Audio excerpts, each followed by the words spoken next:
I'm David Ben Moshe, and with me is Chaim Ben Pesach, and I'd like to talk about our dysfunctional federal government.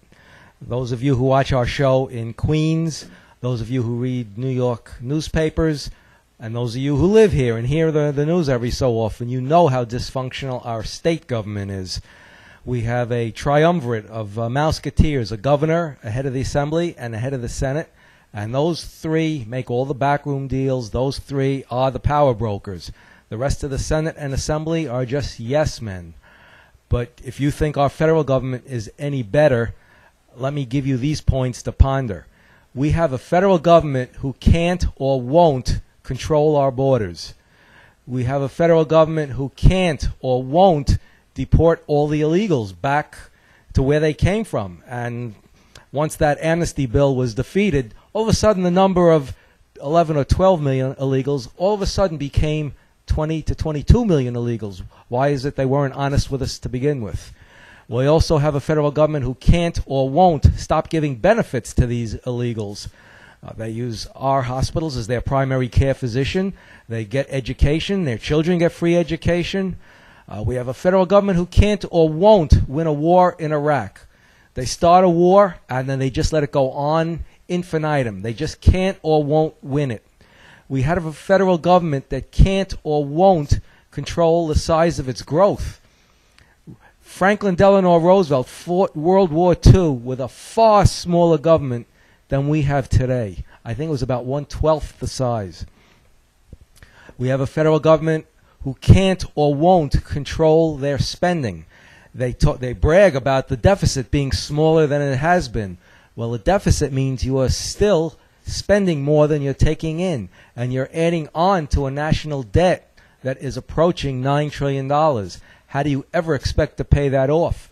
I think your children and grandchildren and great-grandchildren will be paying that off. I don't know if it matters, because maybe it can't be paid off. But you could see we have a federal government who is dysfunctional. And we keep voting the same people back into office. When you keep voting the same people back into office time and time and time again, and you expect the results to come out better, normally that's referred to as being insane. Chaim, I'd like to get your opinion on our dysfunctional government.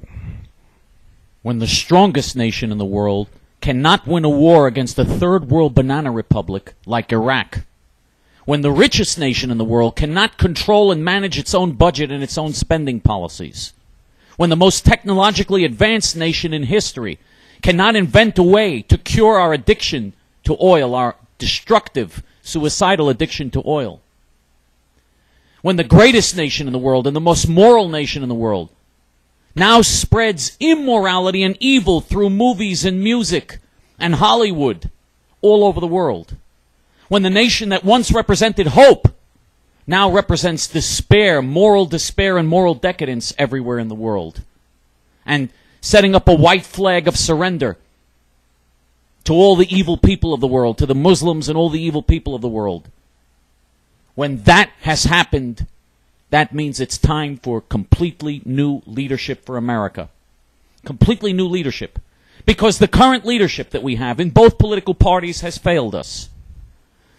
Sometimes we do have lesser of the evils. In next year's presidential election, the Democrats are worse than the Republicans. I believe that. I believe that Hillary Clinton and Barack Hussein Obama would be worse than Fred Thompson or Rudy Giuliani. I believe that.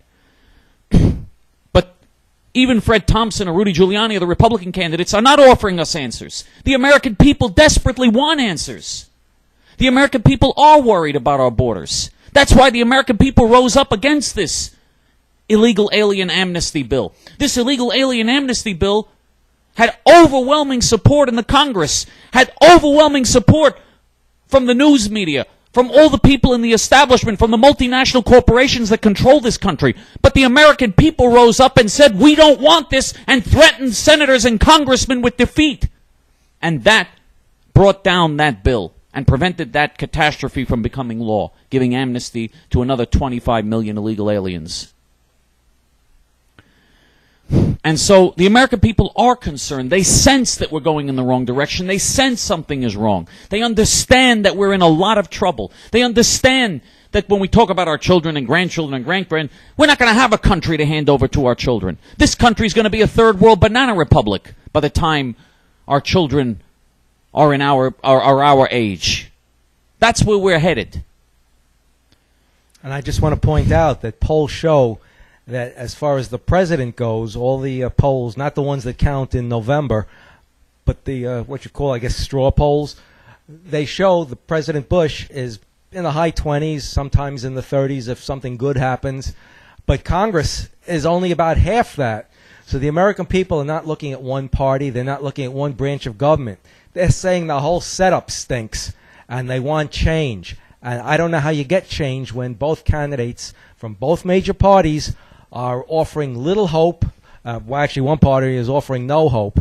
And when they have districts gerrymandered to make sure the same people get reelected over and over and over again. We can change this if we want to. We can change this if we want to. Remember what happened in American history. How do we know we can change this? Because we've done it before, we can do it again. Remember the old song? We've did it before, and we can do it again. Right. And it's true. Most of our viewers on YouTube are young, so they don't know that song, but it's true. America was a nation of 13 puny little agricultural, underpopulated colonies at the end of the earth that nobody took seriously. It was a joke. It was a backwater. It was a primitive little nothing of a country. And the 13 little puny, underpopulated agricultural colonies had a hard time even surviving and were fighting among themselves the whole time. And that impossible experiment and that impossible little nation of 13 colonies, that impossible little joke of a country, was transformed into the mightiest, the wealthiest, the most powerful nation in human history. So if that could happen, then certainly, now that we still are the mightiest and wealthiest and most powerful nation in human history, now that we still are in that position, we certainly can change the situation and turn the tide if we have the will to do so. There's no doubt that we can do it if we have the will to do so. We need to build a mass movement, not of Republicans or conservatives or doo-doo heads that listen to talk radio or Fox. That's not the answer. The answer is to build a brand new mass movement, a completely clean slate with patriotic, God-fearing, Bible-believing American Gentiles. Gentiles, because we're Jews, we want to inspire Gentiles to do this. We as Jews don't belong here. We as Jews belong in Israel. We want to encourage American Jews to get out of America and go to Israel. All Jews should go to Israel. But American Gentiles should build, and we Jews are supposed to be inspiring them to do so because we're supposed to be a light unto the nations, it says in the Bible. We need a patriotic, right-wing, Bible-believing, God-fearing movement of righteous Gentiles who are going to save this country, who are going to take this country back. If the American people were exposed to our message, we would win. The American people sense something is wrong. Americans know we're going in the wrong direction. Americans are hungry for answers. Or maybe because we're in the summertime, I'll say thirsty. Maybe that sounds more because we're in the middle of the summer. They're thirsty for answers. They're thirsting for answers. They urgently want new leadership. They urgently want new hope. They urgently want people who will courageously, in a politically incorrect way, take us in a completely new direction. They want people who understand the dimensions of the crisis that we're confronted with and who are ready, willing, and able to do what must be done to put this country back on the right track. And it can be done. If we unite and if we're determined, it can be done. And these things must happen if this is to become a great nation once again. And so we aspire in this movement. It's called the Jewish Task Force. Most of our members are not Jewish. You don't have to be Jewish to join, though. We aspire to build a movement like this that will stand for what's right, that will stand for the truth, that will stand up for justice, that will save America and take America back. Shalom.